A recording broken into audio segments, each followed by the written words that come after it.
Maggie, welcome back to the show. I'm so excited. I'm truly excited to have you back on. Oh, it's good to be back. It's good to see you. Absolutely. Now, we spoke, it was a couple years ago, about your then new book, Keep Moving, Notes on Loss, Creativity, and Change. And quite a lot has changed since then.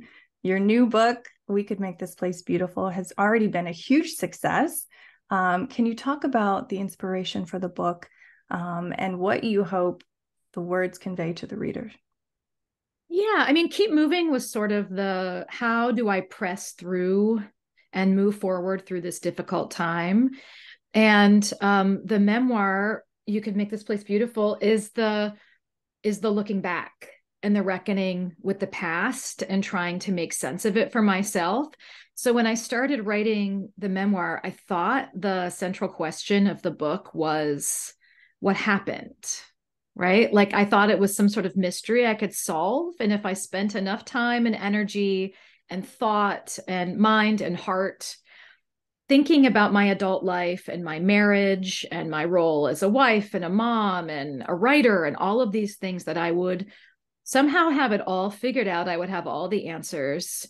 And then I could just set it down and not grieve the divorce, not grieve sort of what was going on. And as I started writing it, I realized how naive that was, because of course I can't have all the answers. I'm only one person in the story, and I don't have access to all the information I would need in order to have it, quote, all figured out. And so really the question of the book became not what happened, in my marriage or to my marriage. The question became what happened to me Mm. in my marriage.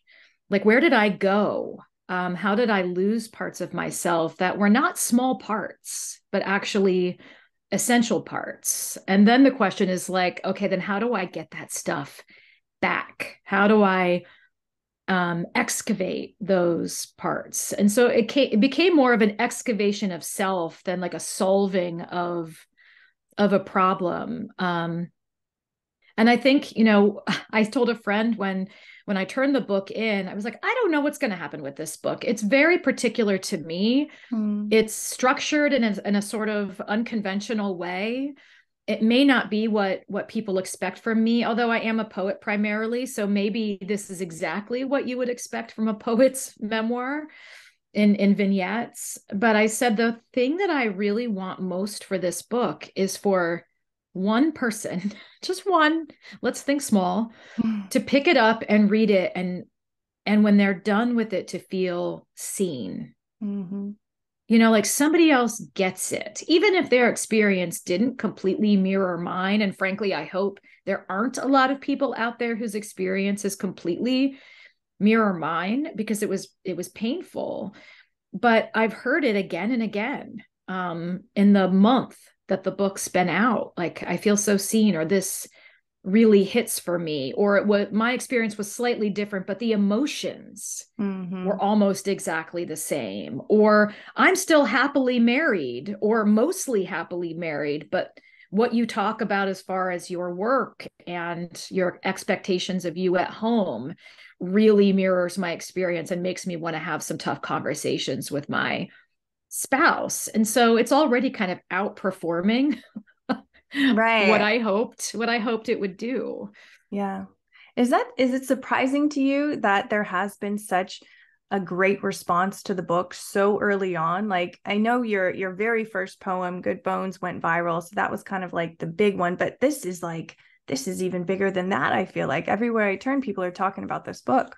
It's really strange. I mean, when Good Bones went viral, that poem was from my third book. So I was used to like writing mostly for Mhm. myself and other poets, right? Like it's a pretty small audience, the people who really read and are super involved with poetry. So my writing life, it was a huge part of my personal life, but my writing career was small before that poem. And that felt like a one off, like, oh, well, that I've peaked. That was 2016. I was like, I've peaked. That's the biggest thing that's ever going to happen to my Mhm. writing life. Nobody's ever going to read anything else I write as much as they read that poem. And I actually still believe that to be true. Many, many more people have read that poem than have read this book or Keep Moving or Goldenrod or anything else I've written. But when Keep Moving happened, I was really surprised by the response. And I thought, oh no, actually there's still an audience out there for all of these different things. I don't have to keep writing the same stuff over and over again. Thank goodness, because I'm not going to do that. I can try different things and follow my heart and go with my gut. And there are people who will be like eagerly receiving that, which is a really nice thing. So yes, I'm still in some ways sort of flummoxed by how well this book has done. I never had it on my list of dreams to have a New York Times bestseller. And I certainly didn't think it would be this, memoir in vignettes about the unraveling of my marriage and sort of finding myself and parenting through the aftermath. I did not think it would be this book by any stretch of the imagination. Do you remember the moment when you were doing like this cathartic process of writing through everything that was going on, when you realized like, oh, this is something special, this could be a book? Well, I knew I was writing a book. There are pieces of You Could Make This Place Beautiful that predate the writing of the memoir, which is to say there are poems in here that I wrote in the past. There is an essay that I published in the New York Times that I then pulled into this book. There are a couple of essays I wrote about miscarriage and postpartum depression that I published in anthologies or literary magazines before this book. So there are pieces of it that existed beforehand. But when I sat down to write this book, I knew it was going to be a memoir because that was what I had agreed and pitched to write. So that didn't sneak up on me necessarily, but I did, as I started writing the individual pieces and then assembling them, I started to get really excited about it because I thought, I think Toni Morrison said something about if you need a book and it doesn't exist, that's the book you write. And I was reading a lot of memoirs, and there were a lot of them that did things that were innovative with form and that also pushed the envelope with content and were really vulnerable. And so I got permission from a lot of other people's books to do what I wanted to do, but there wasn't any book that was doing what this book did. And so it was scary and at the same time exciting for me because I thought, well, I don't know. I'm kind of busting things up genre-wise a little bit here. Like there isn't a book that I can say, well, this book looks like mine and it did well.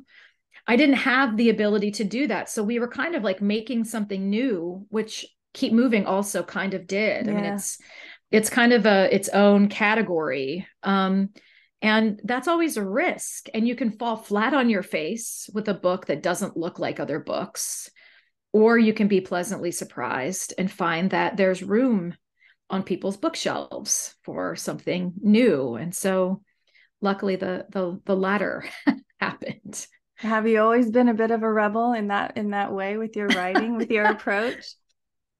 I don't know if I'd even call it rebellious, although I guess maybe it is. I think I like, I don't want to say uncompromising, but I have a clear vision usually for what I want a thing to be. And I was talking to my friend Saeed Jones at one of my book events, and he's written books of poems, and he's also published a beautiful memoir.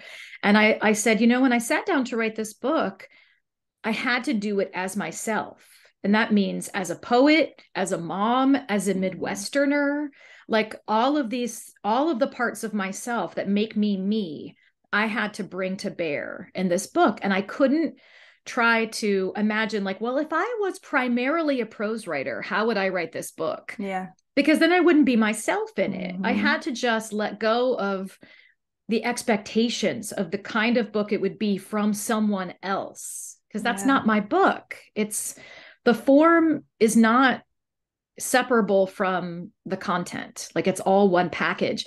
And Saeed said, well, yeah, honey, of course you can't ghostwrite your own book. And I thought that's so true. You can't try to imagine, okay, what does the editor want? What does the publisher Yeah. want? What does the publicist want? What does the reader want? Mm, It's not about that. Really, it's about what your vision is and what you want to make. And then you have to trust and hope that there will be people who get it on the yeah. other side when you're done. Otherwise, I don't know, then nothing you make is really yours Mm. otherwise, right? I mean, Chills. Yeah. And yeah. honestly, one of my favorite things about your writing not only is your ability to access the complexities of human emotion, the rawness, the realness of it, but also your play with nature. Can you talk Mm, about your relationship with nature and how that has impacted your writing? Because what you just said is like, to me, it's just how a tree grows or a flower grows. It can do nothing else but be authentically itself. So can you talk yeah. about that? Isn't that nice? Isn't that Mhm. like, you're like, well, you don't even have to think about what to wear in the morning. You just have leaves. Yeah. Blowing in the and breeze. they change color regardless of what, like you don't even have to think about it. Every day is a good hair day for you, tree. Yeah, it's funny. Someone saw the cover of this book and said, like, how did you go with that cover design? Are you a gardener? And I was like, no, I can't keep anything alive, even a cactus. So no, I'm not a gardener, but I am someone who loves being outside and who finds a lot of I don't know, sort of like metaphorical reassurance in nature. Yeah. And for like one of the reasons you just said, right, which is like it is what it is. It just is what it is.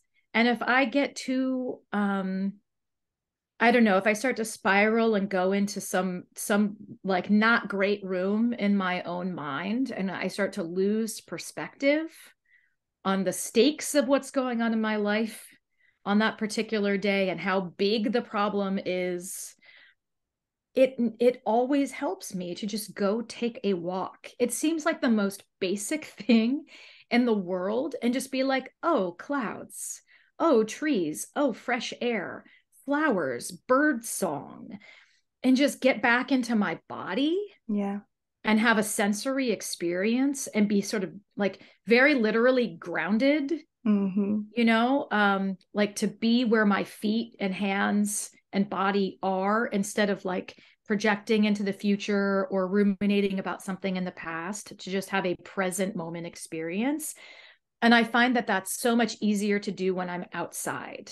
Yeah. And if I can't be outside, I want to be by a window. I need to have a view I of see the that. outside. Yeah, I do. I know my office is completely windows. So it's Mm, it's incredibly helpful to have this view every day so that I'm not just a feedback loop, yeah. Yeah. in my own mind. And then the other thing about the cover and about nature that I'd say that means something to me. And I write about this in poems. I think there are a few poems in my last book, Goldenrod, that talk about this, but also in the memoirs that, my kids are also um, really into being outside, and particularly now my son, and he is like a collector of nature treasures. Like it's Mm, what he does. And now he's 10, so he's doing it less than he did when he was 4 or 5. But he loves to bring home things for me. Like, Mom, look at this cool acorn, or I found this like oh, really smooth, sparkly rock, or sometimes I'll just find things in his pockets, when I'm doing the laundry. And so I love the idea of like the things coming through the back of the title on the book as being these little nature treasures. yeah, these little touchstones, sometimes Yeah, literally. Hmm. exactly. Yeah. Can you talk a little bit about your writing process? Is it a Julia Cameron morning pages situation? How do you get to that clear headspace so that you can then access truth, your truth, humanity's truth, and put it on the page? I wish I had a more sort of regular and disciplined practice. I really do not. I mean, so much of so much of of what is my work looks like staring into space.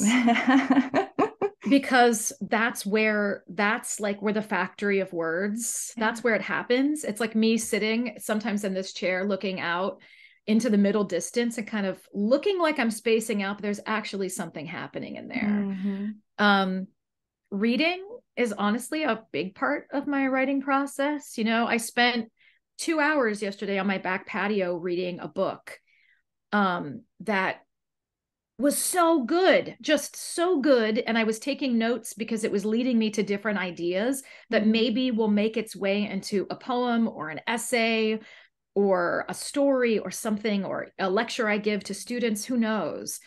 But even just spending a couple of hours in the sun reading a book is part of my writing process, because I'm feeding my brain and therefore getting ideas that I might metabolize and then use later.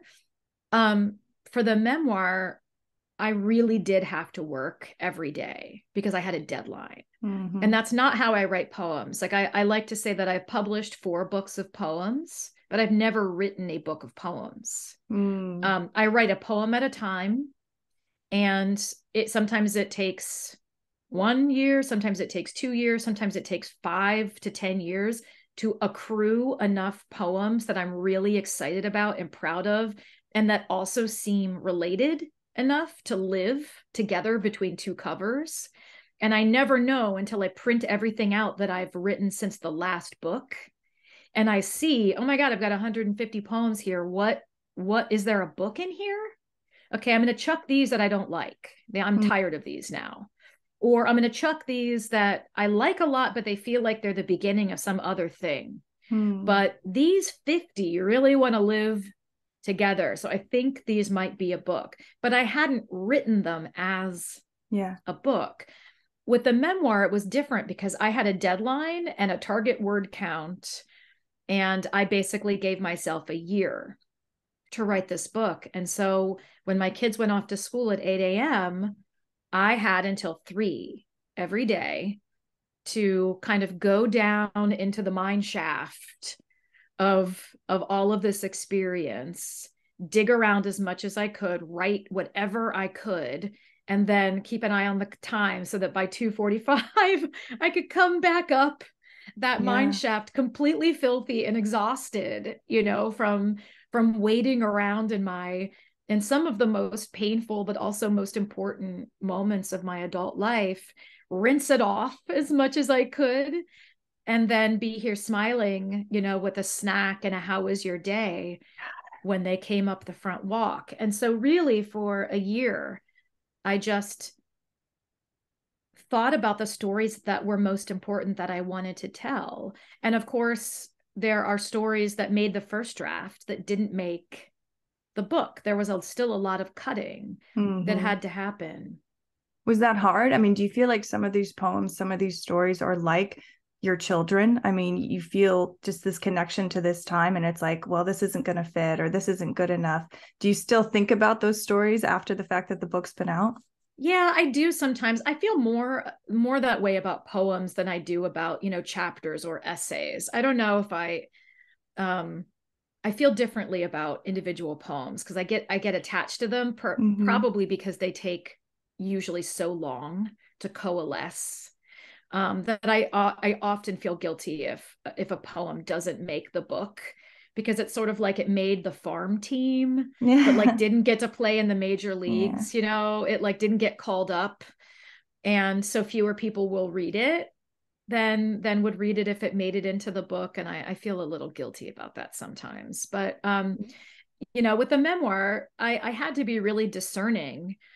And the cuts were either made because, like, you know what, that's going to give me anxiety to have that story out there, so I don't need it. So I'm gonna like cushion my heart just a little bit by leaving that piece out, and then there were other pieces that, not for that reason, just because of the balance of different stories in the book, felt like, well, I think I've said enough about X, so I don't. So you talk about coming back up from the mine shaft. How do you energetically clear all that away, and then truly be, a present mother with your kids after everything that you had just dug through and exercised and all of that. I mean, honestly, how do you then move forward with the rest of your evening? That's a good question. I mean, in a way, it's easier to pivot to parenting after writing about like remembering a hard experience than it probably is during the hard experience. Yeah. And I parented through all of that too. So for better or for worse, I think I've grown really accustomed to parenting while grieving over the past several years. And I think, there are a lot of us who, I mean, probably all of us in some way, shape, and form, whether we're grieving, the loss of a loved one, or a relationship that's ended, or a friend who's ghosted us, or a job we didn't get that we thought we were going to get, or a diagnosis that scares us. I mean, I think we all are used to parenting through what seems like impossible emotional circumstances. And yet we just do it, don't we? I mean, somehow we're able to put on a brave face and smile. And in another way, having them come home at the end of a day where I spent a lot of hours trying to figure out my own life was like, well, there's the answer, right? It's like, then these two smiling people come up the front walk and want to tell me about their day and give me hugs. And it's like, well, okay, there it is. If I had any doubt that I'm making the right choices for myself, that I'm on the right path, that I have my priorities straight, there is like physical confirmation at the end of a long writing day that this is the life I'm supposed to be living, because it just feels, absolutely right. There's just no doubt in my mind, like you are doing exactly what you were born to do. And in that process, you're finding healing, finding joy, but you're uplifting every single reader, everyone who connects with your writing as well. That's so meta. I mean, that's so powerful. Like, honestly, do you ever just kind of ruminate? And I know we don't like to do this, like, but do you ever just think like, wow, like this is way bigger than I am. I'm a part of something that's really impacting the rest of the world on an energetic level. I try my best to sort of like stay in my very small circle of energy and just make things so that I don't get overwhelmed. Like I've said a million times, and it's still true, if I had known how many people would read Good Bones, I wouldn't have ever finished that poem because I would have been too scared to send it out knowing how many millions of people would read it. It would never have been ready for that many eyes. It would not have been ready for all of those people I admire and respect to read it. The only thing that allowed me to send that poem out was having zero expectations for what might happen with it. And so as a writer, it's important for me not to think about those things, because then I put pressure on myself and I have certain like expectations for like what the work should do. And I never want to give the work a job other than just being the work. Yeah. But it does hit me in certain moments. And with Keep Moving, it happened a lot. With Good Bones, it happened a lot. And I'm finding it again with this book. If I go to my DMs are closed unless I follow someone. But if I go into my little requests column, I can see DMs from people that I don't know.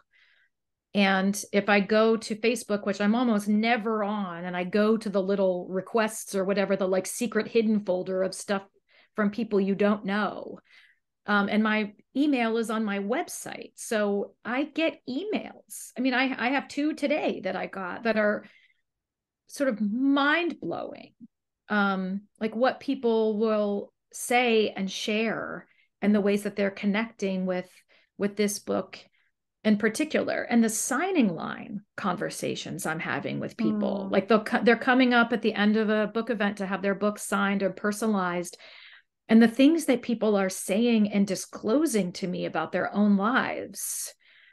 I had a woman come up at a reading recently and disclosed something really painful. And I just looked at her and I was just like, can I give you a hug? Like, I just don't feel like I can sit here signing your book and acting like you didn't just tell me this really personal and painful thing that you just told me. And we just stood there holding each other really tightly, like not like strangers at a book event, for like longer than you would normally hug a stranger and tighter than you would normally hug a stranger. And so, you know, people are bringing cards and letters and things to events that I'm then taking home and reading later. And it's incredibly overwhelming and humbling and honestly just a privilege to feel like somebody feels like they are connected enough to me and my work and that they trust me enough as a human being with that disclosure, with that information. And maybe it's because I've given them all of this and they're like, well, she told us what has been going on in her life, so I can tell her what's going on in mine. But it feels it's wonderful to have a real human connection with someone that I'm meeting for the first time, or maybe that I will never meet, because of something that I've sort of sent out into the world like a message in a bottle. Yeah. I love that. And writing has been such a healer in your own life. To the woman listening who's never written a poem, has never written anything besides school assignments, how could writing possibly help her discover herself, bring in more self-awareness and healing?